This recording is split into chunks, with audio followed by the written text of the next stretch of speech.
नमस्कार, मैं हूं अनुराग द्विवेदी। आप देख रहे हैं दस्तक भारत। आज हमारी दस्तक भारत की टीम सुल्तानपुर जिले के व प्रदेश स्तर के दिग्गज नेता संगठन से जुड़े डॉक्टर सीतासरन त्रिपाठी के पास हम मौजूद हैं। आइए आपसे ये जानते हैं कि क्या इस बार राजनीतिक समीकरण क्या होगा पूरे प्रदेश में, खास तौर से सुल्तानपुर जिले में क्या होगा, और आप कहां से आपकी राजनीतिक सफ़र है, कहां से आपने शुरू किया है और आज आप कहां तक पहुंचे हैं, ये भी जानने का प्रयास करते हैं। डॉक्टर साहब, आपका दस्तक भारत में स्वागत है। मैं एक मिनट, आपने अपनी राजनीतिक शुरुआत कब से, किस वर्ष से की है और कहां कहां किस जगह रहे हैं, क्या दायित्व तो आपको रहा है, तो ये मैं विद्यार्थी जीवन में ही राजनीति पॉलिटिकली सक्रिय हो गया था।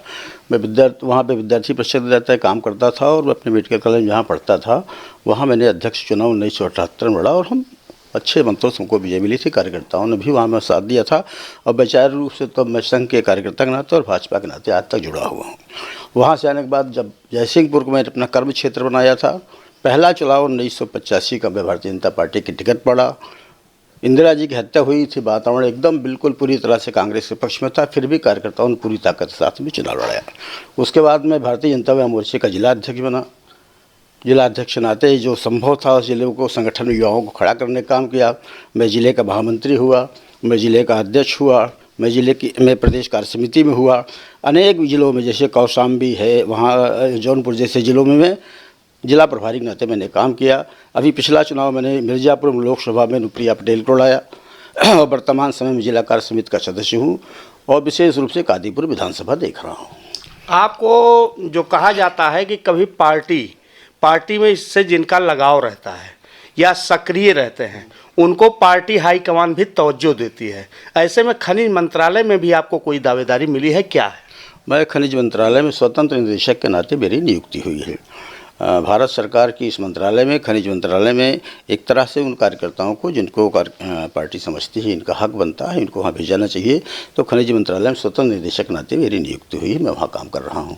इस बार जैसे हर बार जब चुनाव भाजपा लड़ती है या लोकसभा या विधानसभा का चुनाव आता है तो हर बार जो है राम मंदिर का मुद्दा काफ़ी जोरों पर रहता है, लेकिन इस बार बाबा का बुलडोजर काफ़ी सक्रिय है। इसको लेकर के किस तरह से पूरे प्रदेश में सरकार आपकी बनेगी, कितनी सीट मिलेंगी, ये कुछ थोड़ा। राम जन्मभूमि का मंदिर बनी है हमारी संकल्पना थी, हमारा निर्णय था। भारतीय जनता पार्टी ने इस बात को तय किया था कि राम मंदिर में आने वाली बाधाओं को हम दूर करेंगे। राम मंदिर बनाने के लिए विश्व हिंदू परिषद ने आंदोलन किया, भारतीय जनता पार्टी उनके साथ समर्थन इसलिए था कि हम चाहते थे राम का मंदिर बने। राम का मंदिर हमारा मुद्दा कभी नहीं रहता था। राम का मंदिर का मुद्दा वही लोग बनाते थे जो हमारे विपक्ष में रहते थे।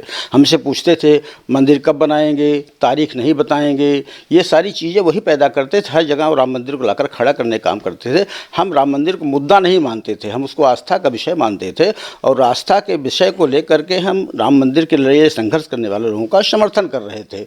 दूसरा, जहाँ तक इस बार बाबा बुलडोजर की बात कर रहे हैं, आपको लगता है क्या कि 2000 योगी के आने के पहले उत्तर प्रदेश की हालत क्या थी? उत्तर प्रदेश में माफिया सक्रिय थे, सांप्रदायिक दंगे होते थे, अवैध संपत्तियां बनाकर लोग कब्जा कर लेते थे, बहन बेटियों के साथ छेड़छाड़ करते थे, बलात्कार करते थे। और दुर्भाग्य भी इस प्रदेश का था कि ऐसे ऐसे मुख्यमंत्री हुए जो बलात्कार के मुद्दे पर कहा करते थे ये बच्चे हैं भटक जाते हैं, नौजवान जवानी में गलती हो जाया करती है। ऐसी सोच के लोग जब सरकार में थे और ऐसी सोच के लोग अपराधियों को संरक्षण देते थे, अवैध संपत्ति का कमाने का जरिया बनाते थे। गायत्री प्रजापति जैसे लोग बलात्कार भी करते थे, अवैध ढंग से पैसा कमाते थे। मुख्तार अंसारी जैसे लोग जो आतंक के पर्याय बन गए थे और अवैध संपत्ति बनाने का उन्होंने काम किया था, बाबा ने बुलडोजर उन्हीं पर चलाया है। सामान्य नागरिकों को केवल सुरक्षा की है, उन्होंने बहन बेटियों की सुरक्षा की। आज कोई भी बेटी खुलेआम रात को 12 बजे भी कहीं जा सकती है, कहीं आ सकती है, किसी तरह का कोई खतरा नहीं है। और अगर इस तरह कोई माफिया या अपराधी उनके साथ कोई घटना करना चाहता हो तो फिर बुलडोजर चलेगा, उसको रोका नहीं जा सकता। इस बार क्या लगता है प्रदेश में कितनी सीट आप पा रहे हैं? पिछली बार केवल एक फैक्टर था, नरेंद्र मोदी जी हमारे नेता थे। नरेंद्र मोदी को हमने आदर्श मान करके, नरेंद्र मोदी के कृत्यों को लेकर के, उनके मुख्यमंत्री के रूप में किए काम को लेकर के, प्रधानमंत्री के रूप में किए गए काम को लेकर के हमने उत्तर प्रदेश में लोगों के बीच में जाके अपना मत लेने का काम किया था। इस बार हमारे साथ दो फैक्टर जुड़ गए हैं। मोदी अगर फैक्टर पहले से विराजमान हैं, तो योगी के फैक्टर ने, योगी ने एक ऐसा स्वरूप प्रस्तुत किया उत्तर प्रदेश में, एक ऐसे प्रशासक के रूप में अपनी स्थापना की है कि आज हमको योगी के नाम पर, मोदी के नाम पर चूंकि दोहरा समर्थन मिल रहा है, इसलिए पिछले रिकॉर्ड को निश्चित रूप से तोड़ेंगे और हम 350 सीटों के आसपास जाने वाले हैं। खास तौर से ब्राह्मण, आप ब्राह्मण हैं, ब्राह्मण मतदाताओं को लेकर क्या आपका कहना है, क्या स्थिति है? अनुराग जी, ब्राह्मणों को जिन्होंने नहीं समझा वो नहीं समझ पाएंगे। मैं भी ब्राह्मण हूँ और 3 का ब्राह्मण हूँ, अच्छी श्रेणी में जो जिनको की श्रेणी होती है 3 का ब्राह्मण हूँ, 13 का नहीं हूँ, इसलिए मैं ब्राह्मणों की प्रकृति को समझता हूँ। ब्राह्मण अगर देसी घी की पूड़ी मिल जाती है तो डालडा और रिफाइंड की तरफ नहीं देखता। भारतीय जनता पार्टी ब्राह्मणों की देसी घी की पूड़ी है। अगर देसी घी की पूड़ी है तो कोई कल्पना न करे कि ब्राह्मण किसी दूसरी पूड़ी खाने जाएगा या किसी तरफ दूसरी तरफ उसका रुख होगा। निश्चित रूप से 100% ब्राह्मण भारतीय जनता पार्टी के साथ खड़ा। इस बार क्या लगता है कि वोट जात के आधार पर पड़ेगा या विकास के आधार? जो साफ और स्पष्ट बात है, गणित चुनाव में कुछ नहीं होती। चुनाव में गणित का कोई, चुनाव में केमिस्ट्री का मतलब होता है। जनता केमिस्ट्री समझती है, वो समझती है कि हमारा विकास कौन करेगा, हमें सुरक्षा कौन देगा, हमारा आवास कौन बनवाएगा, हमारा शौचालय कौन बनवाएगा, हमें सम्मान निधि कौन देगा, हमारे लिए जो आयुष्मान योजना चला करके हमारी स्वास्थ्य की रक्षा कौन करेगा। यह केमिस्ट्री है। इस केमिस्ट्री में पूरी तरह जातिवाद ध्वस्त है। केवल और केवल विकास के नाम पर, सुरक्षा के नाम पर, सुशासन के नाम पर ये चुनाव हो रहा है और निश्चित रूप से इसका परिणाम सुखद आने वाला है। सुल्तानपुर में 5 विधानसभा सीटें हैं। पिछली बार इसौली विधानसभा सीट पे भाजपा नहीं जीती थी। इस बार क्या लगता है 5 विधानसभा सीटों पर आपका क्या समीकरण? देखिए, 4 तो हम जीत ही रहे हैं, पिछली बार जीते, 4 इस बार भी जीत रहे हैं। इसौली के समीकरण में पिछली बार 2 बातें थी। एक तो था बहुजन समाज पार्टी से हमारे ओम प्रकाश त्रिपाठी के सुपुत्र डॉक्टर शैलेंद्र त्रिपाठी लड़ रहे थे। लगभग 7,000 मत उस तरफ उन्होंने उस वक्त उनको मिला था। शिव कुमार सिंह लड़े थे, 12,000 वोट शिव कुमार सिंह ले, 12-7 19,000 मत इन लोगों ने, वो भारतीय जनता पार्टी के ही मत थे जो भारतीय जनता पार्टी के प्रत्याशी को मिलते। 3400 वोटों से केवल भारतीय जनता पार्टी का प्रत्याशी हारा था। इस बार 12-7 19,000 मत इसलिए मिलेंगे कि दोनों लोग प्रत्याशी के साथ लग करके भाजपा को जिताने का काम कर रहे हैं। मुझे लगता है इसौली हम निश्चित रूप से जीतेंगे और बड़े अंतर से जीतेंगे। अब 1 दिन केवल शेष है मतदान को, इसको लेकर के आप वोटरों को हमारे चैनल के माध्यम से क्या संदेश दें? मैं एक मतदाताओं से केवल ये अपील करना चाहता हूँ, अपनी आत्मा पर हाथ रखेंगे।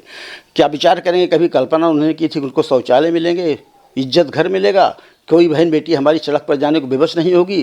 क्या लोगों ने सोचा था कि जिनके पास, निर्बलों के पास आवास नहीं है उनको आवास मिलेगा? उन्होंने कभी की थी कि जिन नाम पर अपना गैस कनेक्शन दे देंगे? उन्होंने कभी कल्पना की थी किसान सम्मान निधि के नाम पर हमको 6,000 रुपये महीने देंगे और इसको तो हम 12,000 करने जा रहे हैं? क्या कभी उन्होंने कल्पना की थी कि इस देश में बहन बेटियां सुरक्षित रहेंगी, कानून का शासन होगा? अगर आप कानून का शासन चाहते हैं, विकास चाहते हैं और चाहते हैं उत्तर प्रदेश आज भारत की दूसरी अर्थव्यवस्था के रूप में स्थापित हो गया है। आज उत्तर प्रदेश गन्ना उत्पादन में नंबर 1 पर है। गन्ना उत्पादन में ही नहीं, गन्ना के भुगतान में सर्वाधिक भुगतान उत्तर प्रदेश ने किया है। दुग्ध उत्पादन में उत्तर प्रदेश नंबर 1 पर है। ऐसी सारी चीज़ों को अगर आप चाहते हैं निरंतरता बनी रहे और वह मुख्यमंत्री जो भारत का सर्वश्रेष्ठ मुख्यमंत्री के रूप में स्थापित है, आगे उसी प्रकार से उसको सर्वश्रेष्ठ मुख्यमंत्री के रूप में स्थापित करने में जनता हमारा जो भाव प्रकट करती हो बना रहे, तो मैं समझता हूँ इस नाम पर उत्तर प्रदेश की जनता को निश्चित रूप से भारतीय जनता पार्टी और योगी आदित्यनाथ के साथ रहना चाहिए। ये थे हमारे डॉक्टर सीताकांत त्रिपाठी जी, जिन्होंने बेबाकी से जवाब दिया। फिर अगले किसी प्रत्याशी से अथवा अन्य खबरों के लिए हमारे साथ बने रहिए। धन्यवाद।